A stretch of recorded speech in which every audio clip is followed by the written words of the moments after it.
Welcome, those of you watching on YouTube. I'm here doing a live podcast with Candice Kumai, and you get to watch the behind the scenes because you're awesome and you're on YouTube.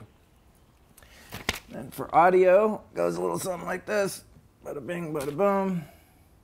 Say something. 1, 2, 3, 4, 5, 6, 7, 8, 9, 10. Perfect. And audio editors, we are in 3, 2, 1.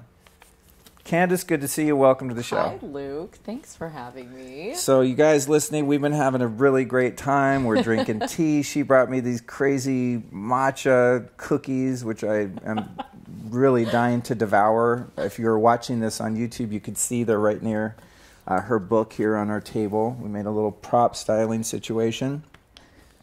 So I'm glad we got to get this in. Me too. You're in California. I know we were contemplating setting it up on Skype, but as my listeners know, I prefer to avoid Skype if possible, as for reasons we discussed earlier. The rapport is just better when you can hang out with someone. Yeah, for sure. I agree. So the first thing I want to talk about is Kintsugi Wellness. Tell me how to say that, your new book. Kintsugi Wellness. You said it right. Yeah. Okay, I did? Okay. Oh, and I also wanted to request that you do the entire interview in your mom's voice. Oh, easy. She'd be like, first, we need to take the cookie away from the cookie over here. She's going to eat the chocolate. It's bad for her. So I love that. And I pulled up in my mom's car. Oh, my God. Luke was outside walking. I won't make the stereotypical joke right now. Oh, my God, it was so... Whoa. I'm not PC, but that's like... It was a white Japanese mom car. Okay, you're Asian, so you can say this without like offending anyone, maybe. Why? And because I've lived in LA for 30 years. Why are we bad drivers? No, I don't even. Oh. I don't necessarily even believe in that one. That's one of the ones. Here's the theory I have. This is separate than the Asian car driving theory. Yeah. But because I used to have a lot of problems with anger. Yeah. Back in the day, I'm pretty chill now. I just get annoyed at stupid shit, like when my tech won't work or something, but I don't get angry at people or have road rage or anything like that anymore, typically. But as far as driving, that's where my anger used to manifest. I've been in LA for 30 years. And I used to notice that I would get pissed in like lower income areas because people drive too slow. And so I'd be like, fucking go. But then if I got in more affluent areas, I would get pissed because everyone was trying to race past me and everyone was in such a hurry. It wasn't so much a racial thing, just kind of a demographic in terms of, income status. I've never noticed that before. Yeah, get into a poor neighborhood and people drive. Maybe they have clunkers, or maybe they've moved from another country where they didn't have a car and now they have one and they don't know how to drive yet. Well, you know that I don't live in Cali anymore. I lived out of here for 8 years, so like I only drive when I'm in town. And it's bizarre because people also slam on their brakes on the freeway instead of leaving enough space between. Right. And that is dangerous. That happened to me twice on the way up here.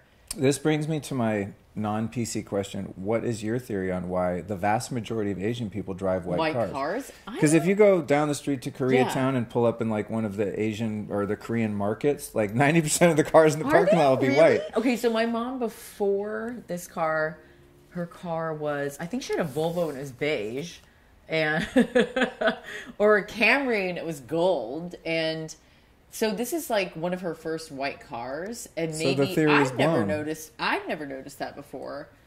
And I'm only half Asian, so I can't, say the last 3 cars I had were black.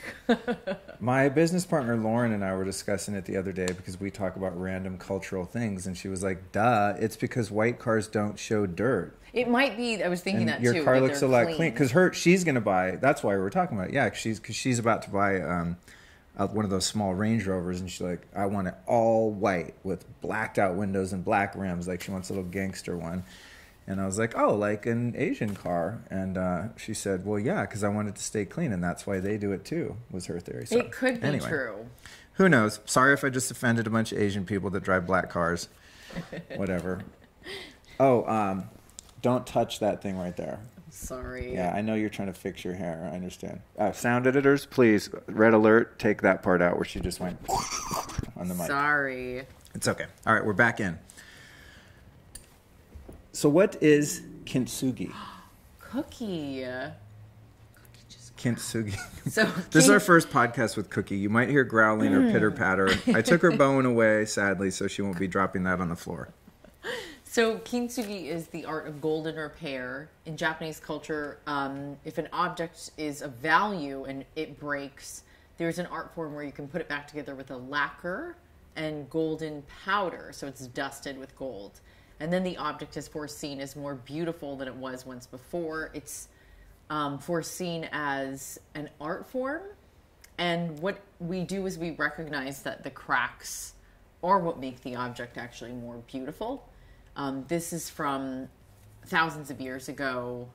The masters used to have, if a servant broke an object of a master's, sometimes the servant would go out and fix it as an honorable mention of, I'm so sorry I broke this, but I honor you. In certain instances, not anymore, but back then, the servant may commit suicide over doing that, but yet still present the object back to their master. So the Japanese are a really honorable culture. They still are. Most recently, we saw in the World Cup that the team, after giving their absolute all, which they always do, in Japanese we call that the anthem of ganbatte, always do your best. They lost to Holland, I believe it was, or Denmark, and then they bowed at the end of their 3-2 loss, which I can't imagine how tired and strained and gut-wrenched they were. And then they continued to clean their locker room and left a thank you note. So it was like spotless. So awesome. And a thank you note. And then the Japanese fans cleaned the stands with their own trash bags. Oh, so that is so great. They were seen there late cleaning afterwards. And I actually, I cried about thinking about their whole experience, because there are few cultures left out there that are celebrating honor and dignity and respect for others, regardless of our differences. And I think that's another reason why my heart really tugged at walking away from popularity or clickbait or mainstream or profit, and saying, like, what's way more important is actually where you come from and who you are, and telling stories of honor. Oh, no. It's interesting that you make that distinction of honor in the Japanese culture, because it's a culture that I don't know a lot about, but I have always observed from that point of being honorable and having manners. And the one thing that I think is most fascinating about the Japanese is kamikaze pilots in World War II, that they had so much reverence for their country. They're literally willing to die to win. It wasn't even just them. It was, did you know that they gave grenades to everybody during the war? They said the Americans are going to kill you. Whether that was true or not, we don't know. I don't know that that was true. And it's tough being Japanese American now and studying these things every time I go back. But I learned so much. A lot of people were handed grenades because they wanted to honorably kill themselves versus the enemy killing them. So you'd pull the pin and put it to your head. And they gave them out to everyone. They gave it to the soldiers when they knew that they were going to get cornered by the Americans, and they would go down into the caves. You should watch Letters from Iwo Jima if you want to see a lot of honor and grit. People nowadays think that gritty shit is like throwing down in New York City or something. I'm like, no.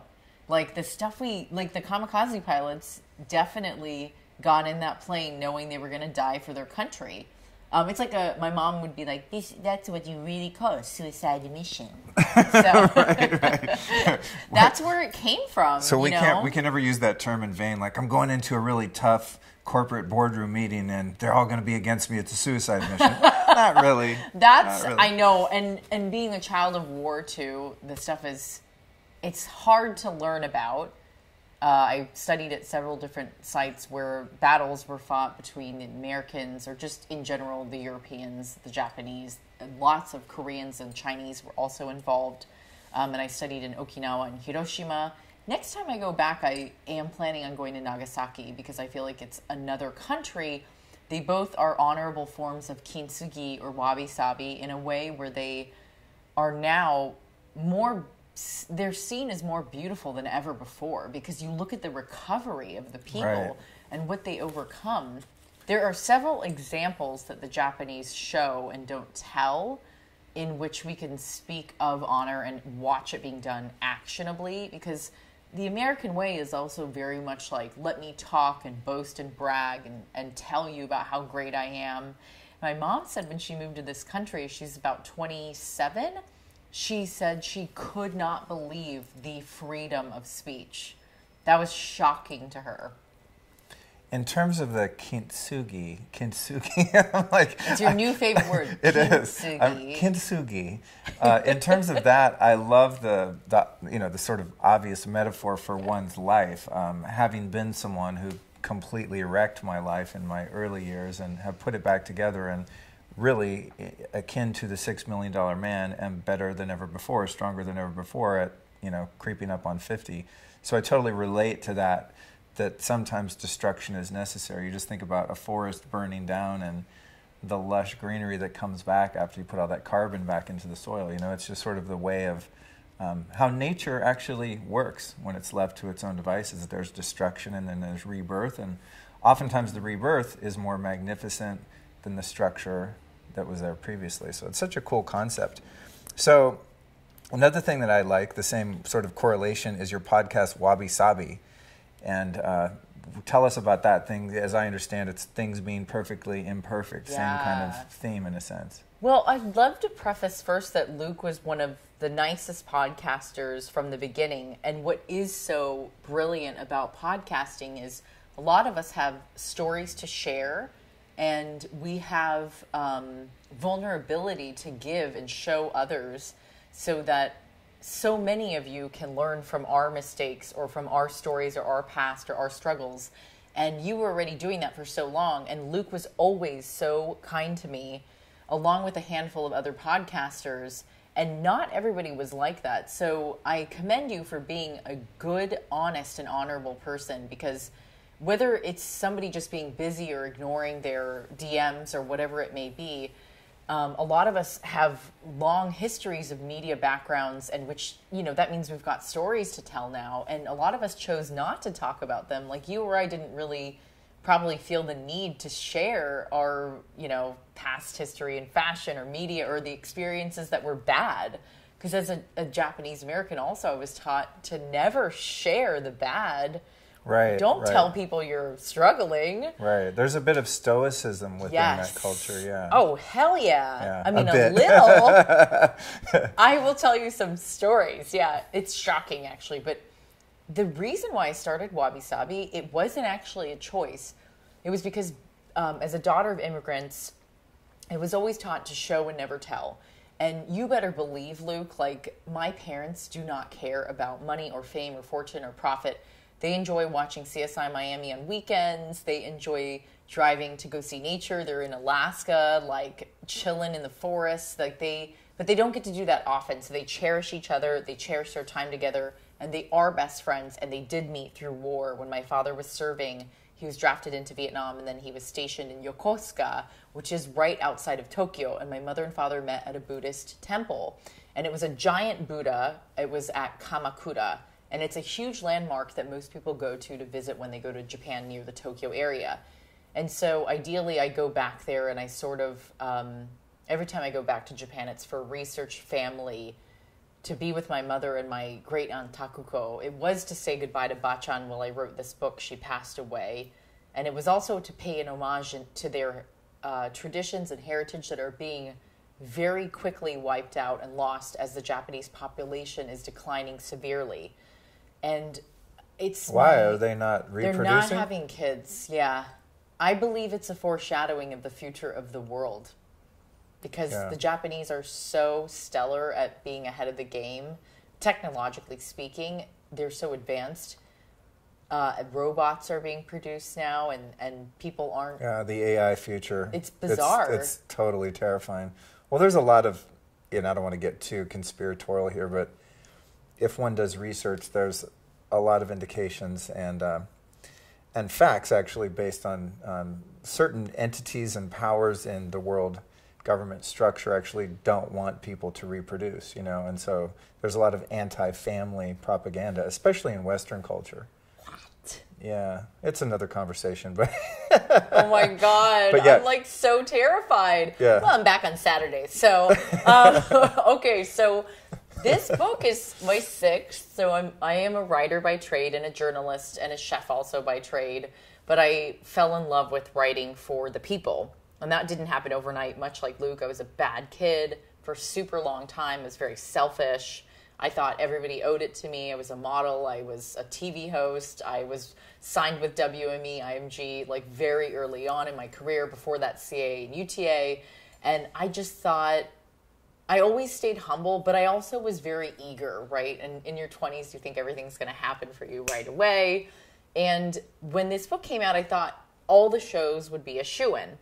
And they weren't picking this up because, as you can see, it's like gold. It's got my name in Japanese with kanji on the bottom and katakana, which are 2 different forms of Japanese writing. It's not your everyday cookbook. The bottom line is my mom and I worked on this project together for 3 years. We didn't write it for the Japanese. And that's what the show producers, I think, were sort of capturing was, well, this book is very different. And when you do something different, you're taking a huge risk. And I was also really scared that I wasn't good enough for the Japanese people because I was never Japanese enough. And I was also scared that the Americans wouldn't like it because I wasn't American enough. And that was me being caught in a Wabi Sabi, perfectly imperfect gray area of mixed kids and kids that are sort of asked to check off a box on a census at 5 years old, white, Black, Asian, Hispanic, Latino, whatever, pick one. Pick one. Right. I'm like, oh, but my mom is from Japan. Like, I'm like this little 5-year-old girl in my dentist chair. And I remember he asked me, what are you, Candice? And I won't forget my answer to him because he burst out into laughter. I said, my mom is Japanese. My dad is Caucasian.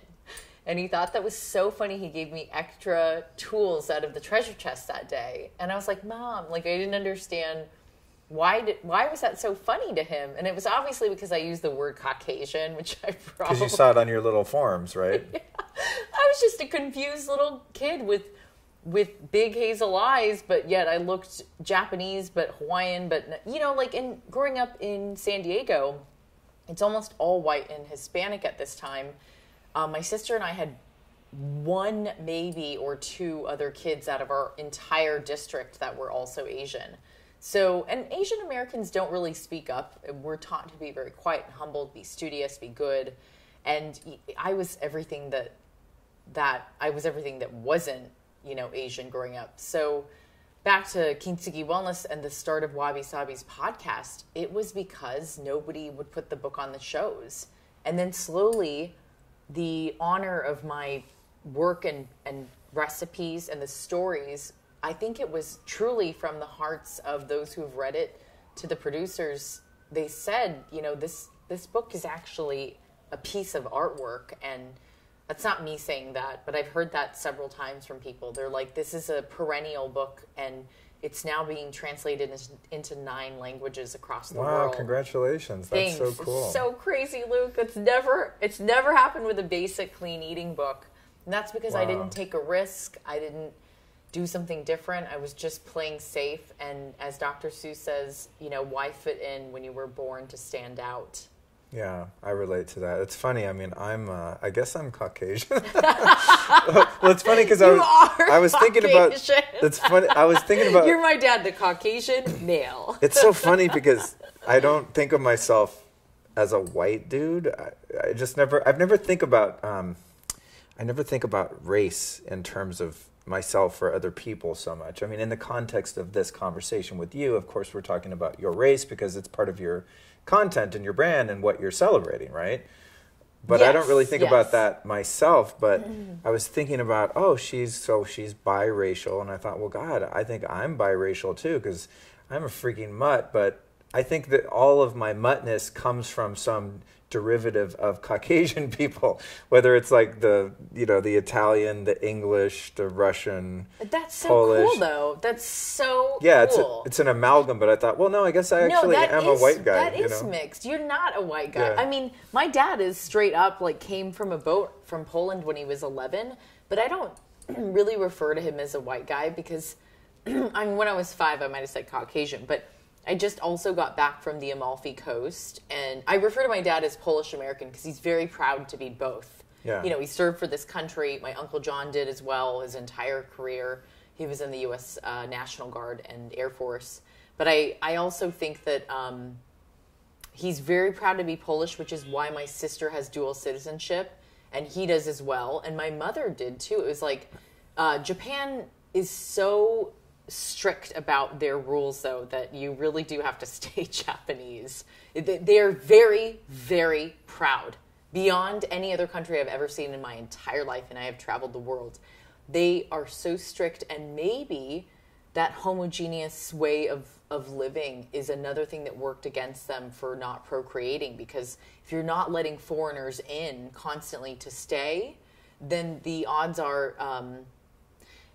now that we're finding that the population it's very vastly older, and they're just tapering off. Only one of my 3 cousins in Japan had kids.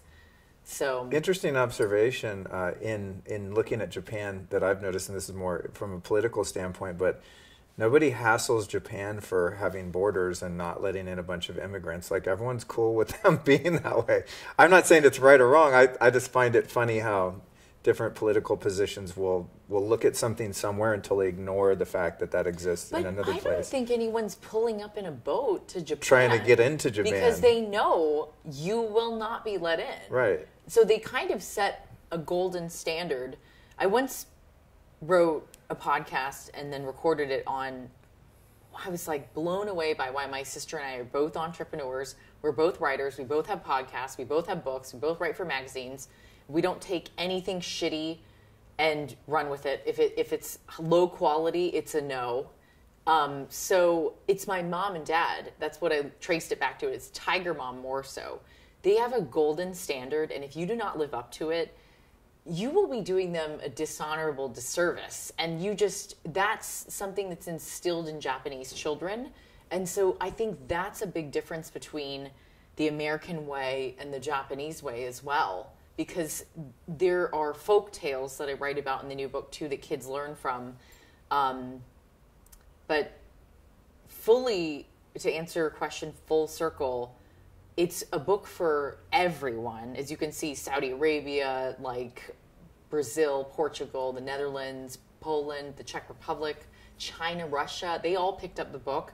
It's something that they're seeing in it where they're like, oh my gosh, this is so unique, and what a great time to learn about another lens, like looking at life through another lens, because we are really united in our differences. And the World Cup shows that. The Olympics that are coming up in Tokyo will show that in 2020.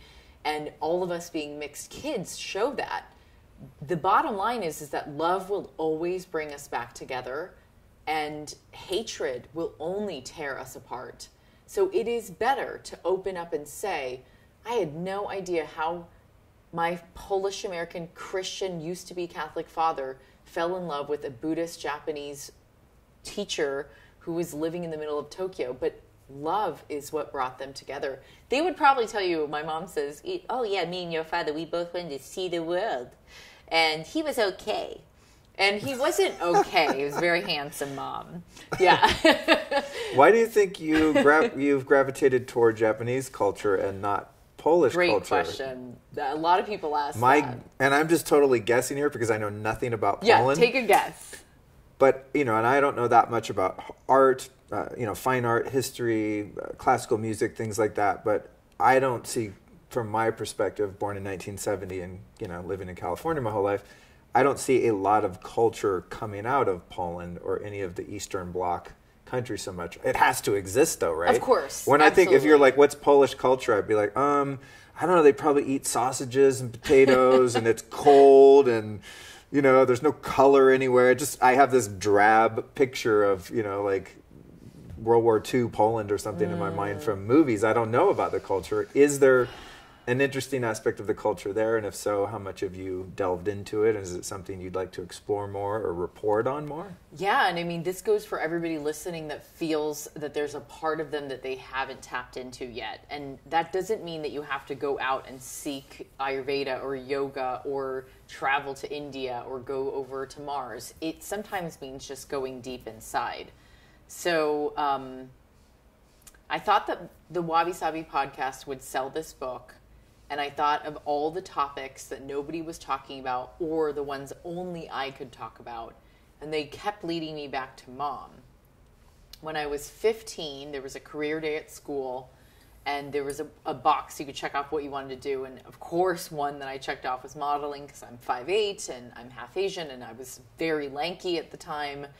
And I was like, this is going to be great. And then the lady that came in to speak to all of us that day, Pam, my first modeling agent at 15, asked me to stay after class and called my mother into a meeting, and we had to go through like business paperwork. And she's like, by the way, your name, like what's your mom's last name? And it happens to be Kumai, which is actually it's translated close to what a bear in Japanese is, Kuma.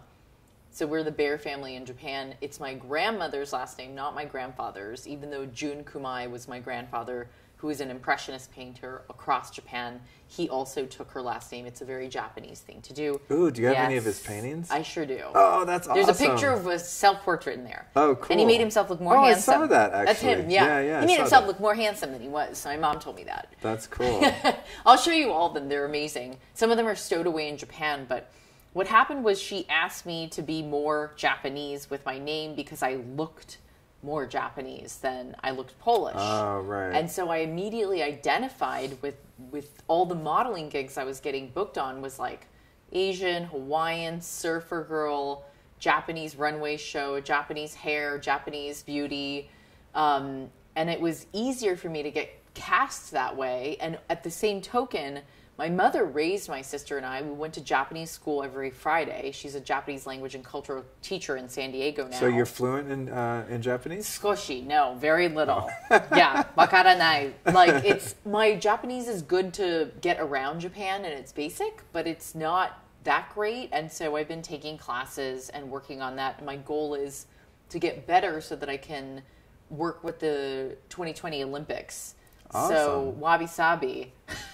Your Japanese is in itself Wabi Sabi. Absolutely. So, okay, so that makes sense why you gravitated toward that more. I mean, it was advantageous to you, and it was just more of a fit. Obviously, people aren't coming up to you like, oh my God, are you Polish? Let's talk about that. It's, you know, and it is just ethnically a more nondescript sort of, like you could have a Polish name, right? My father's last name. With a ski on the end, you know, or something, right? His last name is Gwizdowski. There you go. And we're very proud to be Polish American too. But, you know, my sister takes his last name on all of her books, and I take my mother's. And so I feel like we are one. And the four of us have the best time together during the holiday. We don't need anyone else around. It's my favorite 4 days out of the year. And the second part of your question was the Polish part has been incredible to learn about. I have recently signed with Belvedere Vodka, and they are from the terroir over in Poland, established in Poland, and they are the only vodka brand out there that uses only all natural ingredients, no sugar added. It's super clean Their distilleries are very clean, and there's no chemicals or sugars added. Nothing artificial, and it's the best vodka I've ever had and experienced the whole thing from the soil to the way that it was produced. And so it made me feel very proud. And we have studied going back to the different regions in Poland with the farmers and telling their story about why this is a heritage play for them and not something that was made up. And some of the other brands that are out there do use chemicals, do use sugar, do use bad processing methods. And people have no idea how toxic booze are. So many alcoholic drinks. There's GMOs in so many alcoholic beverages. It's crazy. I mean, I don't drink, so it's a non-issue. I just avoid that stuff in other areas. But potatoes, just on the topic of vodka, potatoes are the single most toxin-laden, pesticide-laden food in our food supply unless they're grown organically. Wow. So if you get French fries or vodka, you're getting like such a gnarly concentration. And think about how dense potatoes are, right? Versus something like celery that's very watery. Wow. The potato is just like a calcified, dense toxin full ball, you know? starch. Yeah. I can imagine it soaking up a lot. The processing with Belvedere is really water and wheat. And it's very clean. It's very unique. And the flavors, so you know how flavored vodka became this huge thing? Yeah. They didn't even want to do it. But they were doing it because everybody else was. And they said, if we're going to do it, we're going to do it well. We're going to do it naturally, only with all the real ingredients. So we came out with this ginger zest flavor recently. And it's been remarkable being a chef to be able to learn about the processing that a brand that's from Poland, that they really have integrity and value and grace in their work. And, you know, they don't talk about it. It's just like the Japanese, like part of being honorable and humble means you just let your work speak for itself. And I pray and hope that all the right brands can and will be able to do that. But it's people like you and I who are the front line. I mean, we're right in front of the camera with Cookie. He's taking a nap here. We have to also honor what they're doing and respect them. And that's why I think being a public figure that is taking this job a little bit more serious than some other people, and I believe you do too, this is important because you and I are essentially giving people direct information that they take and use. And I think there's a responsibility that we have to sell the right products to the public. Oh, absolutely. I tell my audience that listens to the show, if they ever catch me running a Diet Coke ad, to come find me and beat my ass. You know, I actually, when I run ads on my show, just on that note, and I've talked about this before, I get on the phone with the CEO or someone at the company and I grill them as if I was a customer, like, because I'm very discerning about supplements and health products and things like that. I've been into it forever. And I'll ask them about every process. So you're talking about, you know, from soil to, you know, the end product, whatever it is. Yeah, and I get on and I grill them. And, you know, so far I don't think I've turned any down. No, I don't think I've turned anyone down because everyone that listens to my show or comes to my show to want to advertise, they already know that I have a certain sort of standard. So I'm not getting approached by Snickers or Nestle or Coca, you know, any of these big companies. Although the money would probably be great. I literally just, and I'm not trying to be like, you know, profess my integrity in a prideful way, but you got to be able to sleep at night. That's the thing, you know? Yeah. So, and I also just, I have this sort of rebellious disdain for companies that make things that hurt people. And I don't want to fucking support companies that manufacture things that hurt people, period. Because I won't buy that shit. And if I do, well, at least I know what I'm getting into, but I don't want to be misled into buying something that is toxic, you know. So I'm all down with your Polish vodka. When they come out with an alcohol-free version, let me know and I'll be happy to try it. I will do. And I don't blame you guys. It's all for celebratory reasons. No, listen though. Listen, from a biohacker's point of view, in my belief, even though I don't personally drink for, you know, I'm just have an extreme allergy to it. I break out in handcuffs. But from a biohacker's perspective, if you're going to drink, a good, clean, organic vodka is the safest and cleanest alcohol, based on my research.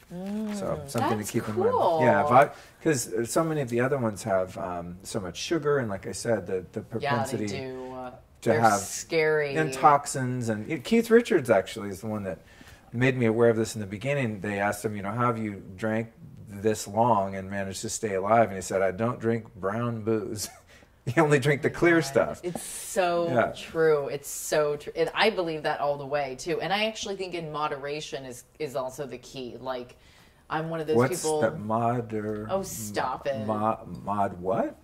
So let's go ahead and cover Japanese food first. I mean, Japanese people seem to live in eternity. I think they're one of the longest lived people. So there's been a lot of studies in terms of what are they eating from a bystander's point of view and someone who's not too into food from a culinary incentive, but more so from a health incentive. I see a lot of fermented foods and I see a lot of animals from the sea, just in a zoomed out perspective. One of my favorite Japanese foods, and I'm probably in the minority here of Americans that dig it, but I love natto. Oh, you do? Yeah, natto's one of my favorite foods because it's so good for you. And once you get acclimated, and it's really high in K2. In fact, it's the highest food on the planet in K2. How did you find out about natto? I have a funny little thing I didn't show you in the kitchen. I have a cabinet of like my Japanese foods, and I make seaweed soups. Oh, yeah. I make these really high density, high nutrient seaweed soups that are just soups, not suits. Although I like Japanese fashion as well, Yoji Yamamoto specifically. Yeah. So I make the seaweed soup. And I don't know that it tastes good to anyone else, but it tastes good to me. And then when I was researching ingredients for the soup, then I found natto because I'm always interested in getting more probiotic foods. And natto is like a next level strain of bacteria. But other than that, I don't really know a lot about the food itself. I don't really like sushi because I just don't like the taste and texture of raw fish. But in your book, the reason I want to cover food, and obviously it's, the majority of the book is about recipes and beautiful photos of food, but when I opened your damn book, I became starving. Like, the photography is so beautiful, and the recipes just look so good. I'm not trying to make a commercial for your book, I swear, but it is a beautifully designed book, and the photography is amazing.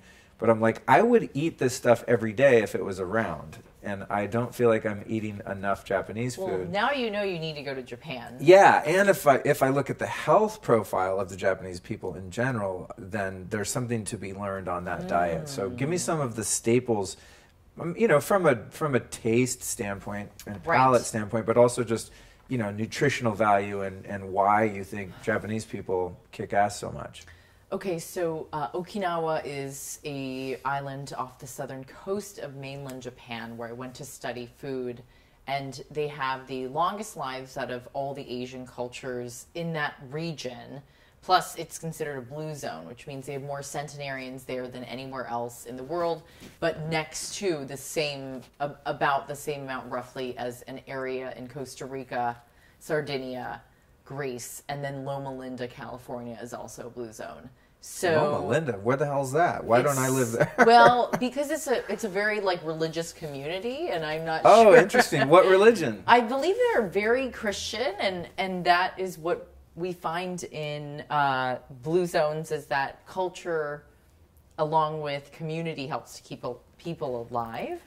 Oh, I find that so fascinating because as I am such a proponent and really like a promoter of supplements and all this biohacking technology and stuff, when people are like, I don't know, should I buy this thing or that thing? I'm so confused. I always tell people, get some good friends, learn how to pray and meditate and forget about it.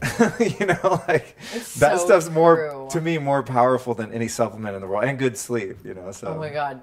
So the Loma Linda people. I so feel you on the sleep thing, and I wish more people understood its importance. Well, you know what? I think for me, it's because I've gotten older. When I was, in my 20s and even in my 30s, sometimes I wouldn't sleep for 2 days because I had artificial stimuli that allowed that to be possible. And actually, it was not possible to sleep, even if one would have desired to do so. But as I've gotten older, every year I get older, I'm just smoked if I don't get not only enough hours, but good quality sleep. So I'm obsessed with sleep. But anyway, back to Loma Linda. Right, Loma Linda. And the blue zones. So these blue zones are regions where people live the longest, healthiest, happiest lives, and national. God, I always get natural and national mixed up when I'm speaking my vernacular because I speak about these two words so often. National Geographic has done studies on them, along with my friend Dan Wetner, who has an incredible book, The Blue Zones. And it was like a game-changing book for me. I read it on an airplane once many years ago when I was fucking fascinated because I just said, I think this has something to do with another, another piece of my puzzle, but I had no idea when I read it almost a decade ago that it would have a large part of my calling, which is now studying the regions. I just got back from Sardinia about 2 weeks ago, And being in Okinawa, seeing the sites of war where they hid in the caves and learning about how they kept each other alive with imo, the sweet potato, and how they still farm their own food and cook for themselves every single day. So some of the keys in Japanese culture and the blue zone cultures that keep them alive are, as you said, lots of fermented foods. We know that, like miso, soy sauce. You can also try something like a yogurt if you like that and prefer that. Or a lot of people don't know that apple cider vinegar actually has fermented benefits when it has the inclusion of the mother. So it must be that's the great. I'm glad you mentioned that. That's kind of an old school health product that a lot of people I don't feel like talk about or know about anymore. Back in the 90s, that apple cider vinegar was like the thing. Everyone was super into it. Yeah. Well, we're bringing it back, Luke's story. I love it. Yeah, but it when it has the mother, when it does have that fermentation, it looks gross though. It's sort of like if you've ever made your own kombucha. Yeah. Kombucha is so gross if you make it yourself because it has the big disc of fungus or whatever. That is what makes it so incredibly special. And it's alive. Right. It is live active cultures, or it's that good for you bacteria that helps to clear your gut out, and it is tied to almost every area of health. A lot of what I like to promote is, sure, I like to eat well. I like to get good sleep. I work out every single day if I can. If I don't, it usually drives me crazy. It's not only because of the way that I look and I want to maintain that X model like look. It's because I like being happy. And when I'm balanced and I'm eating well, and that includes fermented foods and lots of fruits and vegetables, I actually feel my best. On my way up here for my drive, I used to drink like 7-Eleven coffee and, I'm trying to think about like scoops of peanut butter out of the jar when I was like a fit model, believe it or not, in my 20s. Now I ate strawberries and an avocado and a LaCroix on my way up here. So things have really done a nice shift, but at home, when I get back, I'll make a big ass salad. I'll add miso paste to the dressing, a little bit of apple cider vinegar. I'll whisk it with gomabura, which is toasted sesame seed oil, which is so I love good. that stuff. So nutty. Yeah. And then I'll add some lemon or even a touch of olive oil as well and just whisk that up. Throw really dark leafy greens. Red leaf lettuce is really my favorite right now. And then I'll add avocado, some kind of a lentil, maybe quinoa, some red onion, and a little bit of tomato and cucumber, and toss that up. And then now I'm on this turmeric kick, hence my nails. And I just add a lot of curry powder to everything because I really believe that everything's cumulative. You look really great, so I feel like you can share what you've gone through and how you've done your turnaround. For me, watching the monks also, I stayed with the monks in Koyasan and Shikoku Island in Japan. Koyasan is closer to Osaka. You have to take a train, cars, cable cars, and more cars to get there, but it's worth it. I stayed in Shikoku Island, which is in the southeastern part of Japan, and its 88 temple pilgrimage is something that many people do to maintain meaning and health, spirituality, and life. So much like the Camino de los Santos, there's a trail in, forgive me for not knowing the name because I'm not studying Spain right now, but there's a trail that's very popular in Spain where people go to it must be the missions, and in Japan, people are doing the same thing with the temples. So I stayed where the founder of Shingon Buddhism was born when I was there, and what I learned from all the meals, when it comes to what the monks used to eat, or still eat, is a term called shojin ryori. So when I started studying this many years ago, when I started to write this book, I was fascinated with how they ate nothing from animals. They ate nothing that was a byproduct of an animal. They ate nothing potent, so no garlic and no onion. They ate only from what nature would provide in season, and they cooked minimally and beautifully. You'd almost always get gohan, miso shiru, and tsukemono pickles for breakfast, and sometimes maybe like a side of some roasted vegetables or persimmon that had been poached in something, melon. You'd get somen cold noodles for lunch that were flavored with, different umami-like sauces. And sauces in Japanese culture are not heavy and cream-based or dairy-based at all.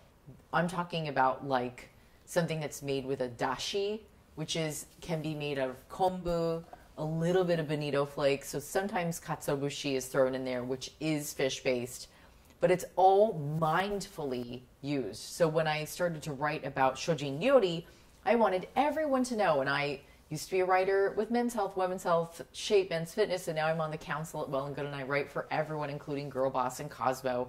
We talk about this all the time in my work, is I want people to know that veganism is not something that is recent. It's not from a hippie up north in San Francisco. It's not granola eating. It was truly created by the monks thousands of years ago with mindfulness and no waste and being nourished in mind.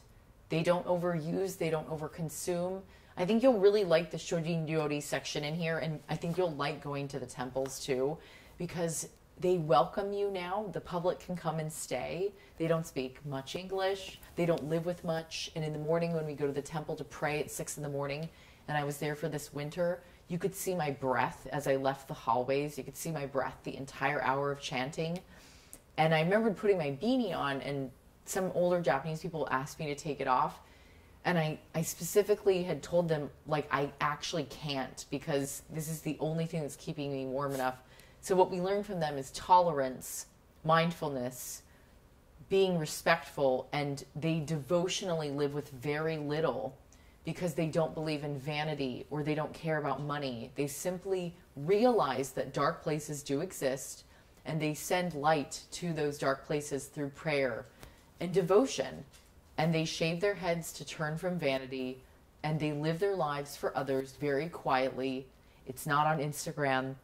It's not on Facebook. It's not important to share their thoughts on Twitter. They're out there every single day doing the groundwork for all of us, and they're sending you and I prayers right now, and we don't even know it. But you and I both ask for prayers every day, and we pray for other people.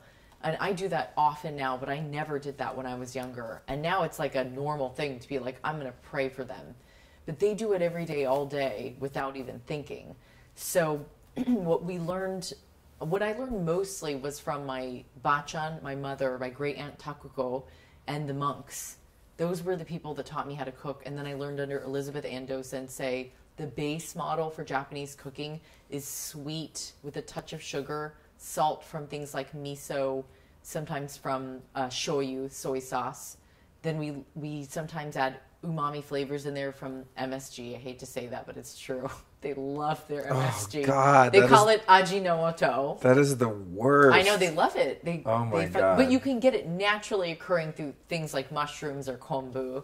And they also love their acid from things like rice vinegar. I also just have the inclusion of apple cider vinegar because I think it's so good. And actually, the company that I'm working with now, Mizkan, is from Japan. They have over 80 years of vinegar making experience, and they finally launched their first apple cider vinegar, Nature's Intent. So I've been working with them on the processing of how to get more knowledge of apple cider vinegar to the American audience. It is the thing. But what we can learn from the Japanese is that balance of sweet, salt, umami, and a little bit of fat. So that could include something like the gomabuda. They have an incredible array of flavor, but they almost always add a tiny pinch of sugar at the end of cooking a lot of meals or sautés or even just sauces. Their flavors are more potent without adding heavy creams or any meats. Meat wasn't introduced to Japan until the end of the Edo era when foreigners and westernization came to play. What about seafood, though? That's their thing, though. That has always been part of their culture. See, because you mentioned something earlier about, and I forget which part of Japan it was, that they've been vegans forever. And I interviewed someone the other day who's a farmer and a promoter of paleo, ancestral diets and whatnot. And she indicated, and it's been indicated by a number of different people that are experts on world diets and world history, that there has, in fact, never been a vegan culture on the planet. There isn't. The monks ate predominantly vegan for thousands of years. That is true. But the Okinawans, let me be clear on them, they eat pork for celebratory reasons. That's their thing. And of course they fish. But it is true that the monks eat vegan only. Like it's called harmonious devotional so cuisine. a sect of that culture, not the culture itself. Absolutely. Right. Yeah, I wouldn't say either that there is. Because that's what sort of. I was a vegetarian for 10 years, and I'm fascinated by the thing. I don't get caught up in the debates. I always say, like, eat a box of rocks if you want. I really don't care what other people do. I just do whatever works for me. But I am interested in the phenomenon of veganism because, to my knowledge, it's never been successfully practiced by a culture of people anywhere in world history. And so doing it now is really an experiment. Now, it could be a successful experiment, but we really don't know that until 3 generations or maybe 4 generations. Right. So 2 people have been vegan their whole life. They mate. They create offspring. Those offspring are then vegan. They both, and so on and so on. Well, I don't think the monks are out there having kids either. Yeah, that's the thing. We really don't know. So, I'm not saying it's right or wrong, but it is absolutely scientifically an experiment that we're trying to see what happens. Well, I think it's certainly proven that you live longer. The China study proved that if we ate like less meat and dairy or none, that we would be healthier all around. But if this is the thing though, if you look up the counter argument to the China study, there's a lot of bunk pseudoscience in the China study, because I read that too and I was like, oh shit, I'm going to be a vegetarian. No, there's a lot of misinformation in that particular book. Well, it's not right or wrong. It's anything, and we learned this when I was at Men's Health.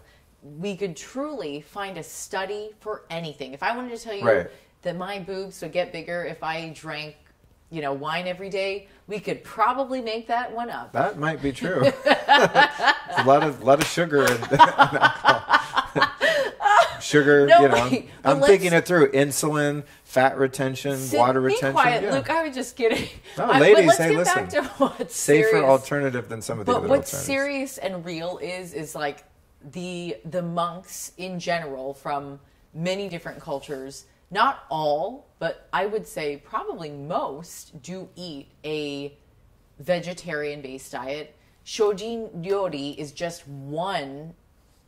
The devotional cuisine is harmonious, where it's only there's no harm done in the cooking, ever. Like that is, it translates to harmonious cuisine, devotional cuisine. It's devotion that's given to you and you take it as nourishment. Now, that doesn't mean that they're all doing that still. It doesn't mean that some of them use traces of things like, I was talking about the bonito flakes. It's called katsuobushi in Japanese. Many people sneak katsuobushi in because it's a highly prized, thinly shaved, smoked bonito that tastes amazing.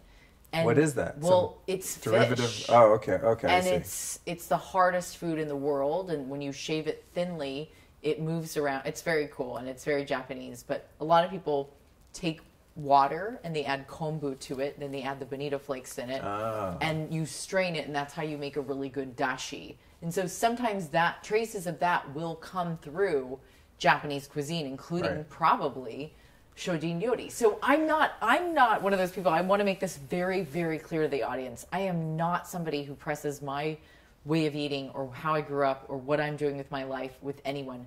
You guys, I strictly write my books because they are from my heart to yours. And this latest book was about the pain of a breakup that I went through while my grandmother was dying and watching my mother lose her only mother in Japan. And I had a trip planned like weeks before my dumb ex left me without any notice and gave me 30 minutes. I had a trip planned to Japan. He left me very abruptly the day before my book Clean Green Eats came out years ago. And watching somebody traumatize another one, it changed my whole life. It was like what you talked about earlier. I had to almost wipe my forest clean, or my plate, or my life, or my landscape, whichever way you want to look at it. You had to break the emperor's vase. Or the queen over here. So we have to stop talking about food or I'm going to get really hungry soon, because all I ate today, by the way, was a bulletproof coffee and your delicious cookie. But I want to cover one thing which I think is crucial from the health perspective. unless a fish is huge and has accumulated a bunch of toxins from the ocean, I think the fish is just one of the, I mean, for me, I can't, it's not even, I don't even like the taste of fish so much. It's just when I eat it, my body and my brain light up and go, more, yeah, it's yes, nutritionally packed with nutrients. But I do try to eat foods that are seafood that's smaller on the food chain, right? So I'm sardines. Yeah. I mean, sardines are disgusting. They taste worse than cat food that's been regurgitated by a cat. Have you had cat food that's been regurgitated? Oh, I've smelled it. But I eat wild salmon, and I love oysters. I don't think sardines are that bad. I think that you need to meet somebody like me. Well, you need to put them in real food for me. I eat them out of the can, like on an airplane. I like them like that. They almost want to land the plane and kick me off because I stink up the whole cabin. But I like them like that. You know what? You need to just, when people learn how to cook, it's the greatest resource that you could actually give yourself and others that you love. As Bourdain used to say, it was the single most giving act one could do for another next to fellatio, or before or after, depending on who you are, because everybody likes different things. That's a tall order. That's true. This is really what the book's about. So there's only one section in there that's about nourishment. The rest of it's like I'm getting to how these. to live. No, I've got how these. to thrive. But food, as you and I, can't talk more about food. Well, no, I want to cover this one last piece. Luke's lying. He just made these all up right now. Well, what's funny is the summary that you just went to is the same thing that's in my notes. Awesome. So that's why you want to get off of food. Well, because there's more, and I want to get it all in before the time. But in conclusion of the Japanese way of eating, from the health perspective and the longevity perspective, because this really fascinates me, it's so much seafood. Sea animals and sea creatures. It is. But it's sea vegetables. It is. And this is what's missing, I think, from a lot of our diets. And that's why years ago I stumbled onto this highly mineralized seaweed soup. There's sea vegetables out the yin-yang. The first man I've ever met in my entire life, and I have many chef friends, that has ever told me about seaweed soup. Dude, it's I believe the way I make it, I mean, it's another conversation. I put some other secret ingredients in there, like great grass-fed bone broth and other things that make it even more nourishing. But what I've learned about the sea vegetables is because the ocean is highly mineralized, right? I think there's 87 minerals in ocean water, which is very similar to our blood plasma. It's what makes us tick, is all of those minerals, but you can't drink ocean water. So you can get those minerals that have then been transmuted by plants, such as kelp and different forms of seaweed. And this is where we get the iodine and all of the minerals that we're missing because we can't drink the ocean. So you get the fats from the fish, the DHA, right? And then good. And then you get the minerals from the sea vegetables. To me, that's like the Japanese food. They have it all down. You have everything you need in there. Oh, well then you should absolutely take your trip to Japan. So my mother makes a curry salmon with vegetables for me when I come home. It's very simple and easy. Sometimes we make miso curry salmon. So it's simply taking your favorite wild salmon and basting it with a little miso paste, and make sure it's organic and non-GMO. That's something we should really talk about, is when you have soy products, just make sure that they're organic, bottom line. And then we take a little touch of honey, or you could do maple. You can also add a little bit of rice vinegar to it, and then you top it off with some curry powder. Throw it into the oven. It just needs to go in at like 375 for like 15. Keep an eye on it though. You can also broil it if you like that really quick fix and you need it a little more crisp on the bottom. You just mentioned the part where I get lost, and that is to keep an eye on it. Oh, well, timer. Get a timer. One of the reasons, I mean, there's many reasons why I've never cooked or had an interest in it, is because I just ruin everything. That's not true. Can we get you a crock pot or like I have a crock pot. Okay, you can't fuck shit up in the crock pot. I make chaga tea in the crock pot. Do you fuck up stuff in the crock pot? I honestly, the only thing I've ever cooked in the crock pot, in a cock pot. Don't cook in one of those. The only thing I've cooked in a crock pot is bone broth. I used to make my own bone broth. That's amazing. But then that got laborious, and I figured I could just order it frozen online. So at the end of that, but no, I want to talk about cooking and food on the show for other people's benefit.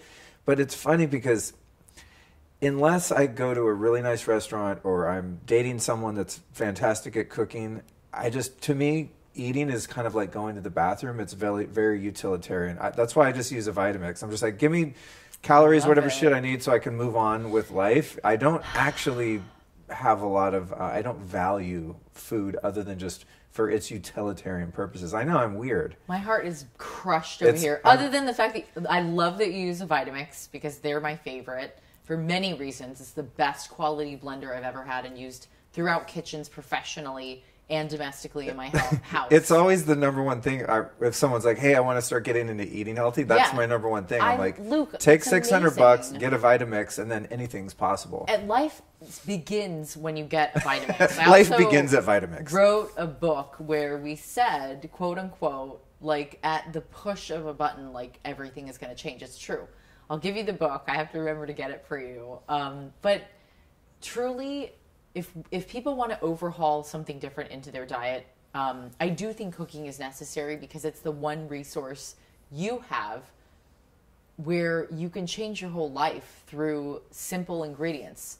And you do cook. You make that seaweed soup, you know, and I saw your pantry. I can still help with those little things. But it's so easy. You just saute up vegetables in a pan together with a little bit of the gomabura, again, the toasted sesame oil. You add your veggies of your choice. You can add a little bit of shoyu, a little rice vinegar to that, a tiny pinch of sugar, and toss it. That's the way the Japanese do it. Set it aside and take out your salmon. Pair them together. If you really want a side of quinoa or brown rice or something like that, go for it. And then we always make a salad together. That's like our thing. And it's become my family's anthem. And also being Californian, you'll find 1,000 of the recipes in here that it's non-conventional Japanese, where I add avocado to the soba noodle salad made with tahini paste. I add avocado to my ramen. So good. I'm telling you, and I don't want to, you and I can both, we've done enough where people know we're pretty humble deep inside. Like, I did photograph this book on my own, too. Wow. Which was the scariest thing. The photography is beautiful, no joke. A girl who came from the front of the camera can learn how to do the back, and Luke is doing the exact same thing. So one of the things that I try to train women to do now, if they want to be like a badass bee, is learn skills. If I can go both ways, and I don't mean sexually, I mean with equipment. They all sound sexual at the end of the day, but you know what I mean. If you can go in front or in back of the camera and do them well, or in front and the back of the computer, like I can edit, I can write. I've penned 6 books. I've been an editor at many magazines on the masthead. Like, if you're real deal and you can also speak in front of an audience and conduct a room, those skills are so valuable. And again, like, I learned those from my Japanese mom and my Polish American dad. Like, they wouldn't tolerate me being an entrepreneur until I could prove to them that I could survive on my own. And I would be ashamed to ask them for anything now, which is why simple little things like making that salad together, making that curried salmon, it's like I prize. My sister's in London, so we only see her like 5 days out of the year. The 4 of us are together. And, you know, still being one of those girls who wants to be single because I enjoy it. I truly love my life the way it is. Like, it's nice to have a partner, but they completely shift your world. And until I find somebody of value, I want to stick to what I know, which is I love cooking. I love writing. The podcast has been so great. I never thought in a million years that people would give a fuck about the shit that happened to me when I was a kid and all throughout. I mean, as a kid, I mean like in my 20s. And sorry for all the cursing, but it's true. Like, I didn't think anybody gave a fuck about all my losses, all the bad days, all the no's, all the motherfuckers who did horrible things to me. And I mean, you take notes, you know? I'm like, oh, that's funny. You want to be my friend on LinkedIn? Fuck you. Like, seriously. You don't think I fucking forgot? You know what I mean? Come on, Lou. I do. And I think that one of the purposes of this show and the work that I do is to let people see kind of behind the curtain when you've achieved some degree of success in whatever industry you're in or whatever endeavors, that there is a shadow side to everything, and there is a struggle, and it's so much work. And I think I'm a generation, or not a generation, but a few years older than you, obviously. But there is, I think because of social media and stuff, there's this glossy sheen that everything has. And I mean, I've hired a lot of millennials at my fashion school. And if any of you are listening, I'm not necessarily talking about you. But Lauren and I, my partner, she's 10 years younger than I, so she's in her late 30s, I guess that would be.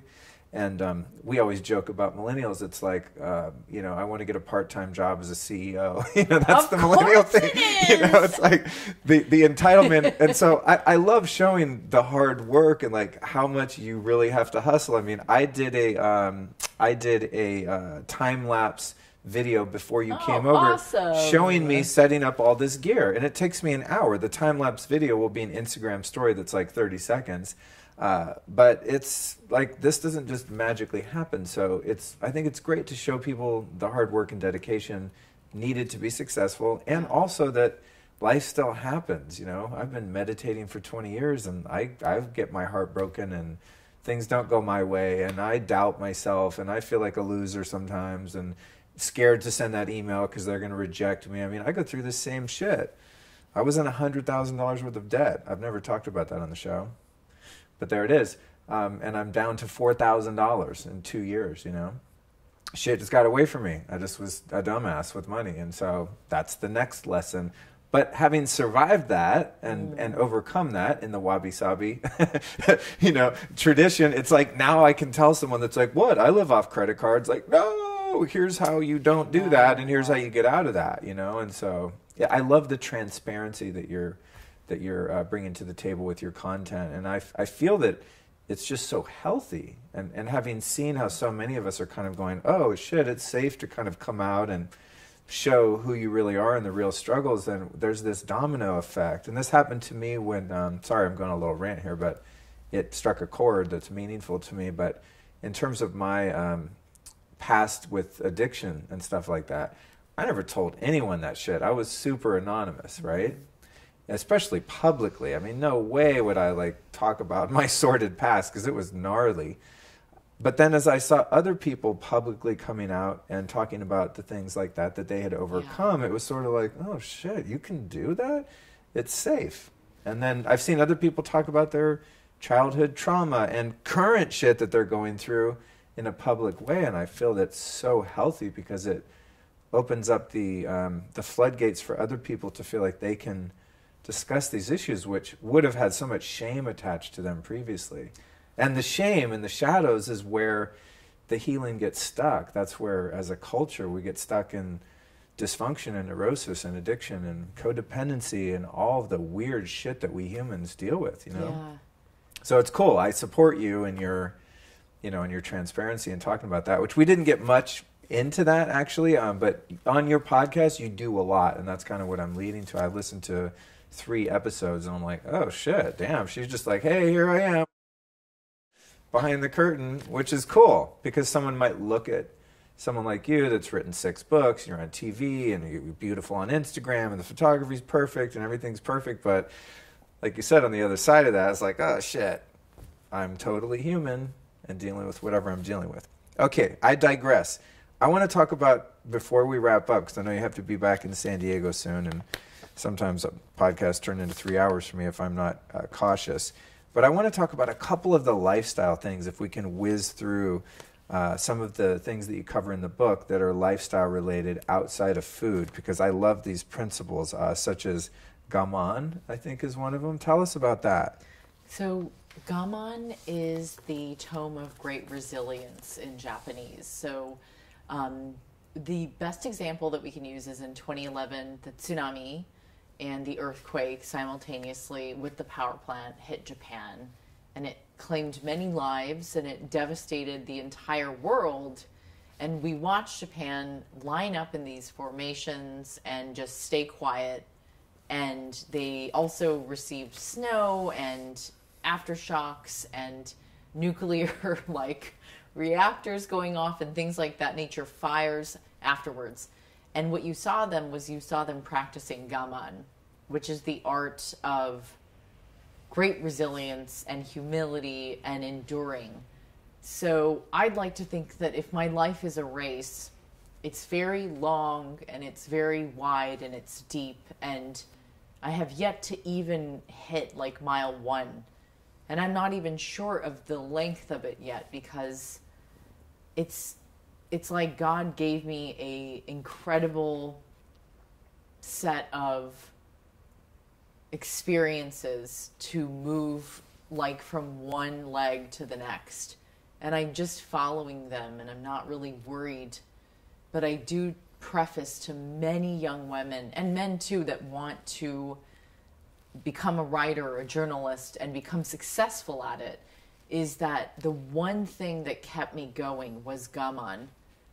Japanese mothers will tell their children gaman if they're hungry and whining and complaining, or if they want something like a toy or something shiny. Gaman. I'm going to start saying that to Cookie. Gaman, Cookie. Gaman. Just scream it at her. She's so good, though. No, she is. She's sleeping over here. No, honestly, I won the lottery of like well-behaved dogs. She's absolute so cute. Precious angel, yes. But like endurance is a key factor. Like there are many times on the podcast where I'll burst into tears, and I'm not sure where it comes from, other than me taking my mask off finally. There's a persona and a person, and I can't really separate the two, and I really don't like people telling me what to do. And so, as a true artist would do in good faith and good form, is I would eventually try to separate art and commerce as much as I could. And endurance was the key. Gaman was the key. Gaman also means to be very resilient and graceful. We learn that New Yorkers are quite resilient through times of trauma and struggle, and we're almost always on edge because of something. But, oh my God, because of all the EMFs in that damn city. Well, I think it's also just part of the culture. It is. No, it is. Yeah, I mean, you move there because it's the structure of the energy that attracts so many of us to each other and to the city. It's a character in itself. Like, I typically am just dating New York. I know we keep saying San Diego, but that's where I grew up, guys. Mom and Dad's house. I'm just visiting, yeah. But the art of gaman is a whole chapter in the book. And then what about this kurashikara? Kurashikara. What's that? Where did you find that in the book? I find shit. Wait. Did I just stump you? You're like, yeah. Wait, what did I write? Well, I thought you were going to say kyotsukete, kurashikara. Shotomatte. It doesn't even say that it's part of here. Did I just pull that out of my ass? Yeah, I mean, unless you can remember what section. Oh, you're saying lifestyle in general. So that's like gambatte, shikata ga nai. Kurashikara is a overarching tome for lifestyle. But what I write is gambatte, kyotsukete. Like I write tomes under the lifestyle umbrella, if that makes sense. Yeah, that's so my like podcast. The Lifestylist would be the umbrella, and then all of the details and guests are within that context. Well, then I guess you could say this is the Kureshikara podcast. But yeah, I write not just on lifestyle, but it's more of the subjects under lifestyle, which include nourishment, which is the Aoshoku. So like Aoshoku is an overarching part, but it's really about ryori, which is cooking. Sorry, it's very confusing, and it still obviously is to me as I like. No, I like it, and I just I think I just like to say these words or try to pronounce them. To be honest, when I was taking my interview notes, I was like, this is a cool word. Let's dive into this. There's something about the Japanese culture that I also really have always been attracted to, and that is the self-care rituals, shiatsu massage, and the hot springs and spas and steam baths and that whole reverence for the body and self-care. Could you talk a little bit about those practices and how they're related? So the onsen is what you're chatting to on the hot springs. That comes to mind first. So in Japanese culture, hot spring baths are quite popular. They separate men and women typically. And what you will do Well, they don't want any of that, like, Hanky bound panky. chicka bound. Like, yeah, because they're not even having sex anyway. No, to be honest, sometimes, I mean, my number one hot springs preference is just the ones in nature where everyone's naked and it's just whatever. But if it's in like a spa, it's, I don't know how to say this without sounding homophobic. When it's separated men and women, it can be uncomfortable at times to be like a naked guy. I had a strange experience in a Russian spa in New York, which I'll tell you off air. but I like being naked in the hot springs because it feels awkward to wear bathing suits. I just like being naked outdoors everywhere. But in spas, the naked thing's a little bit weird depending on if it's, gender mixed or not. But obviously, you're not going to have like a hot springs that's in a business establishment. Oh, they cover them quite well. Yeah. You go, if you stay at a, if you stay at a Japanese, like, hotel, or it could just be like a Japanese inn, you can ask if they have an onsen, which I typically tell people don't stay there unless it has an onsen. So even the monks out in And that's Koyasan, a hot spring? Yeah, the onsen is like a Japanese hot spring, but it's not amazing. Are there a lot of them in Japan? Yes, they're quite prominent because it's the way that they release stress. Right. So they go travel, they go see nature, they do foraging together. That's like something they really enjoy doing. Forest bathing is Shinrin Yoku. Oh yeah, I wanted to ask you about that too. Yeah, and then you really stumped me earlier. I was like, Kurachikara. Well, that's my job. Like my mom, oh my God, I'm having nightmares of my mom, like, what do you call it? Like, quizzing you? Yeah, because she has flashcards, she has worksheets. Like, she's a Japanese teacher. Oh, that's right. So my whole life it's been like, you're not American enough, you're not Japanese enough, just all of it. But yeah, the onsen help people to relax. And then what was the second thing we were talking about? Shiatsu. Forest bathing. Yeah, there's three and things. Shiatsu massage. And I got this because I used to go into Little Tokyo in downtown LA 25 years ago, and there was this amazing shiatsu massage place where you laid down on the floor and all the little mats were all together, and it was like, a freaking 117-year-old Japanese lady would just work you over on the floor. And then they had a cold plunge and a hot tub. Was it cool? Oh, it was amazing. It was legit, yeah. And then they had a sauna. And you go do the whole rounds, and that was like... Wow. I mean, I'd been in hot springs my whole life, but that was, the city version of that. And I was like, oh, this culture has this shit figured out because... Definitely. And it was predominantly because the country was closed off for thousands of years, up until very recently in the 1800s, about the mid-1800s, 1860 or so, that the country was opened back up to the public. So we haven't really experienced a fully westernized culture because Japan is still living 1 foot in, 1 foot out. So we do prize things like shiatsu massage. Reiki is also another form. That's right, yeah. Shinrin Yoku is forest bathing. There's even a translatable word for the light between the trees when you're next time in your forest bathing. It's called komorebi. And it really does refer to like that little glistening flutter that's in between. It's incredible. That's so awesome. That's why we wrote this book. My mom and I put together everything, and then she helped me edit it for 3 years side by side. And she was like, I really don't have time for this, but it has to be the correct information. So by default, she would never steer me wrong. And I had 2 Japanese senseis in food, Yukari Sakamoto, Elizabeth Ando, over in Tokyo, and I studied food under them. And then I had about 2 Japanese editors, Yukari also, and then Natsuko Aoki in New York. And what we did is we put a little Kaizen behind it. We continuously improved the book together for 3 years. My editors at HarperCollins were amazing.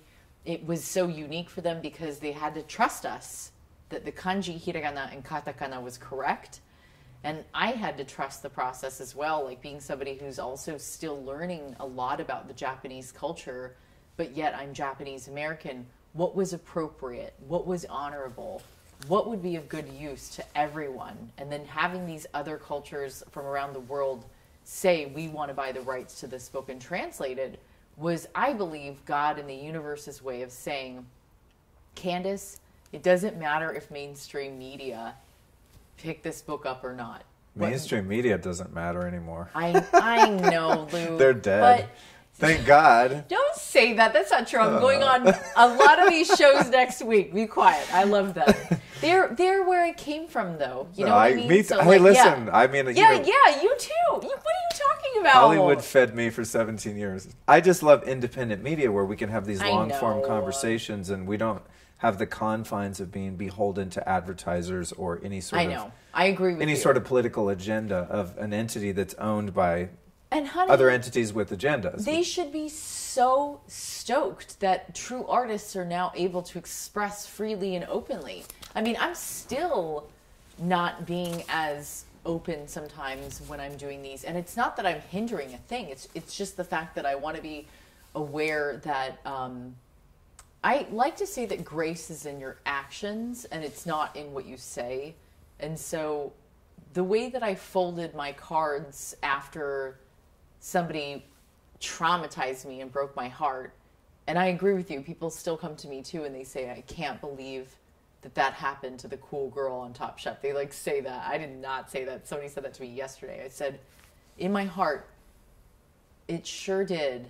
And I'm a living and breathing example of somebody who basically came back better, and you did too. And you and I are showing people now, not telling, that you can do anything. I mean, it's so crazy to look back at that race that you're running when I couldn't afford shoes like just 7 years ago or rent. And when I could only afford a bed frame and a mattress in my room in Brooklyn with my roommate, and I begged her to let me pay her for rent in like 2 weeks. And I did. And my parents took the bonds out that they bought for me when I was like 5, and I drained my IRA account. And I lived off of teaching cooking classes at the Brooklyn Kitchen and writing stories for different magazines. And the magazines paid me nothing. Most were free. I don't even know, Luke, how I paid rent most months when I was going through that time. But it is so nice to watch the turnaround and yet be so shaped by humility, because just last month I had to ask a friend for a loan. And if people want to know what it's like to live by example, it is living and breathing as an artist that knows that if the birds have food tomorrow, like, why are we going to worry then? Because I'd rather be showing people my truth and my honor and my story in real life in real time with you than I would be being a fake person living behind an Instagram account and never sharing people the depth of where I've gone and where I'm going. Yeah, I agree. I think there's a tremendous amount of value and meaning in one's life that can be derived just from being real. I always say, like, you can say anything about me, but don't call me fake and dishonest. I don't think you're either. Oh, I know I'm not. I'm 100% real. I mean, I just am, to a fault probably sometimes, but that's just something that I really value also in other people, and probably why I was attracted to having you on the show. Is like, oh, cool. Here's a person who's very shiny on the outside, but is letting it all show through. And there's, as I said earlier, there's meaning in that, you know. And realness to me is just something that's so valuable, and it's in some ways so rare, you know, in media. But there's a new paradigm in media. And that's what I'm saying when I'm halfway joking that mainstream media is dead. It's like, well, the old paradigm of, like, for example, advertising on my show. I'm not advertising. I don't have like a commercial come on, hey, buy Toyota. You know, it's like, oh God, why would you ever listen to that now when the host of the show can be like, hey, check it out. I got a Toyota. I know, it's crazy. It's pretty awesome. Did you? No, I didn't. But we're so going to write to them now, Luke. But do you know what I'm saying? It's like there's a way that commerce and everything can work with integrity if there's authenticity behind it. And I'm so fascinated by what's going on culturally right now. I agree. And it's because we're in charge of our own media. You can have your YouTube channel. You can have a podcast. So crazy. And right now, at least at this point in history, you can say basically whatever you want, you know, barring any backlash from being not politically correct or whatever. But in terms of, you know, having an obligation to a certain perspective, I mean, we can have these conversations forever and someone will probably listen to it. But that said, I promised you that I would watch the time, and I'm now 14 minutes past what I said I would allow you to do. You got to drive to San Diego. It's 3:44.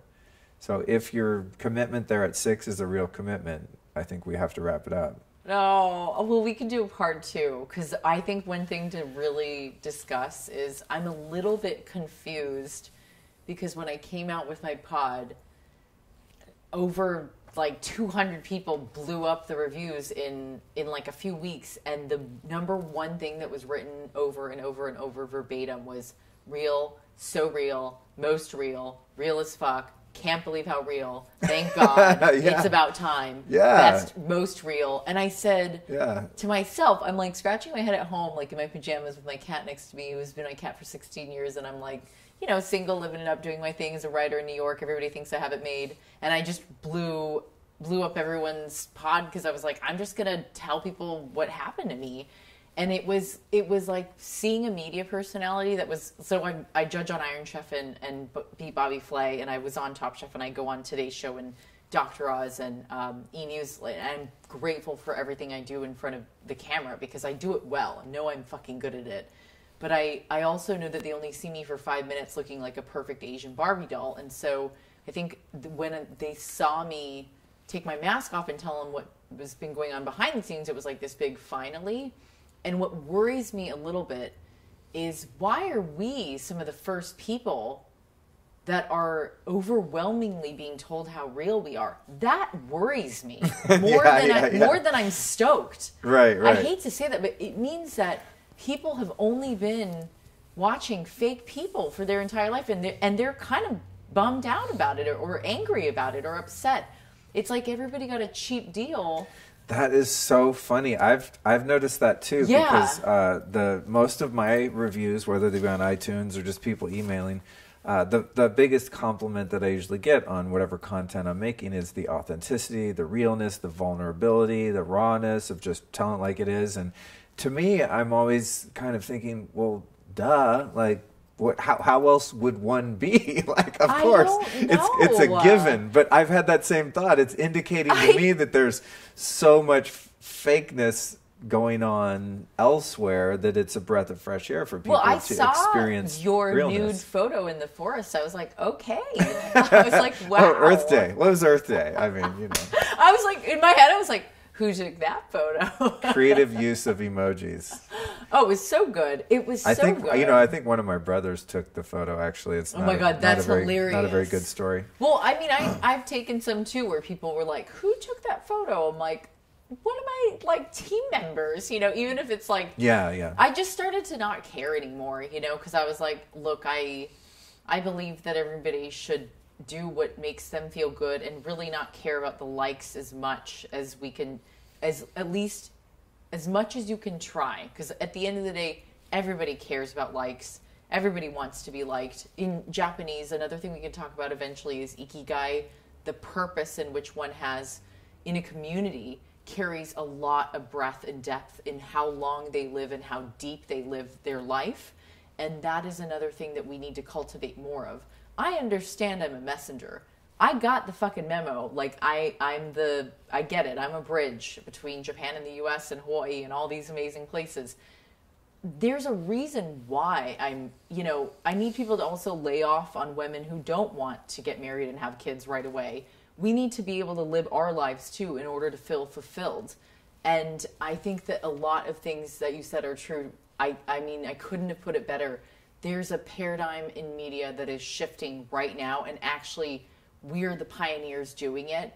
And it is so lovely to have been able to do them all, because you and I got very lucky. We got to start in fashion, modeling, TV, media, old media, new media, and beyond. And it's like, we always say pioneering ain't easy. You know, we're going to take a lot of backlash, but at the end of the day, if we're the front line, I could die tomorrow and be really happy with everything that I did. I don't necessarily want that, is what I'm saying, but I'm saying I want to be of great use, and I'm trying to figure out, even if it's you guys writing to us, like, tell us how we can be of better use, because it makes me sad that many people wrote, "Thank God you're real." How crazy. It's sort of like, it's like going, thank you for being honest. It's like, well, duh. Of course you're supposed to be honest. There was this funny Chris Rock skit years ago where he was talking about mothers that that brag about taking. This is an old skit back from maybe even the 90s or early 2000s, and he's talking about mothers that brag about taking care of their kids. He's like, you're supposed to take care of your damn kids. It's one of those things. Why do they do that? I don't know. It's just, it's funny. For some reason that always stuck in my head because I'm like, a lot of people want credit for shit that it's just, you should be doing anyway. And it's the same in sobriety. It's funny that, to me, it's just, I'm very grateful, and it is phenomenally miraculous that I'm sitting here and I don't have to ingest crack cocaine or heroin right now just to have a conversation with you. It's pretty awesome. I've been set free from that particular malady, whatever it was. It sucked. But I'll just tell someone about it because it's part of my story, and it's interesting and maybe inspiring for someone else. And people are always like, oh, that's so great. Good for you. Wow, you're such an awesome person. And to me, I'm like, no, dude, you're not supposed to be a junkie. It's like, I don't get extra credit for just doing what a normal person is supposed to be doing. Like, you're not supposed to burn your life to the ground. But you overcame that battle and struggle, and that's what they're commending you on. I guess so. Yeah, that's extreme. I always feel like, well, why would I take, I have the gratitude for it and the appreciation for it, but I don't feel like there's brownie points due because you're not supposed to ruin your life anyway. It's like, I'm just doing what like, you're someone, I don't imagine you're like addicted to heroin, so you don't get special credit because you're not addicted to heroin. You're just called smart, and if someone offered it to you, you were like, oh, that's a bad idea, so you just don't do that. But I wouldn't say like you're doing something that fantastic because you're not on heroin right now. Well, the other thing you can look There's at, two sides of it. People is what I'm that saying. lose, like, have weight gain and weight loss, like, we commend them for losing weight. It's one of the areas of our culture and American culture that we prize people when they lose weight. When maintaining a healthy weight is probably it's actually just as hard. It's like a balance, and our culture chooses to patronize like alcoholics and junkies and drug addicts and mental illness in a very sad way. Like, that's one area that we have a lot of work to do in. And I think the reason why I promote that I've been running like 6 miles a day, or I try to double down on yoga, because I'm at that part in my life where I'm like, you know what? So many brands come to me that are related to either beauty or fitness, and it's not just food anymore, that I've got that memo as well. And a lot of times we think that like somebody's going to come knocking at our door and handing us the golden ticket and saying, Charlie, you've got it, now go do this job. It's not going to happen. You will have to build the door. You will have to build the window. You'll jump out the window. I created the podcast because it was my window. I didn't have anybody knocking on my door, and this thing was so prized to me in my heritage. It would be a disgrace if it wasn't done well and given to as many people to help. So I do think that you are so incredible for overcoming that time. I didn't know that. And I think people that are Kintsugi and Wabi Sabi that have overcome and that show the distortion in some form is now a piece of artwork or is looked at as more favorable or more beautiful. And in Japan, we believe in that. Yeah. No, I'm halfway joking, when I talk about like it's not something that you take credit for because you should just be doing that anyway. It's sort of like, hey, guess what? I didn't rob any banks this week. Well, good for you. You're not supposed to do that to begin with. So there's that side of it. You're a much more handsome, cooler, edgier, and way, way more fun to hang out with version of like a Tony Robbins. Hey, I appreciate that. I love Tony. One thing cool, dude, I know we have to go. I'm feeling like I'm sabotaging. We can do a part 2. I will be in traffic interview. in a really so gnarly we're way. gonna get you out of here. But one thing I liked about Tony Robbins recently, I went to one of my first events with him, and I signed up for another one too. I really enjoyed it. But I was shocked by how much he swears. A lot. Because I always feel so guilty for swearing on my show, and I have gotten the only criticism I ever get from listeners that take the time to criticize the work I'm doing, which is fine, it's mostly constructive, is that I swear too much and that I talk too much when I'm interviewing someone. Have you heard my pod? And then I have. But then I heard Tony Robbins, he's like, yeah, and you got to be a badass motherfucker to make it. I was like, whoa, dude, okay, cool.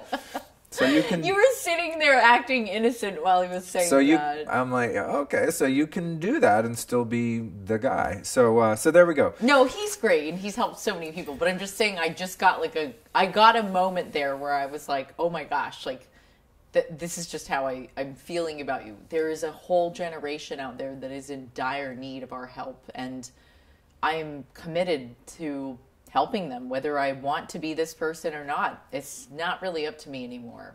That's the same thing, sister. I hear you. Well, Candice Kumai, thank you so much for joining me on the Lifestylist podcast. You. It's been super fun. Like you said, we're going to have to do part 2. There's so much juicy stuff to do. We didn't even get to talk about fashion. Oh my God. And listen, I'm halfway through my list, and I was going to grill you a little more on your personal life and stuff like that. So we're definitely. Oh, that's right. We're definitely going to have to do a part 2. Perhaps we could do it in New York and get that vibrating New York energy in. But thank you so much for joining, and we'll get you out of here and get you on your way to San Diego, so your next interviewer doesn't get pissed for me keeping you too late. So thank you. With that, we'll check out, and I'll see you soon in New York City. Thanks, Lynn.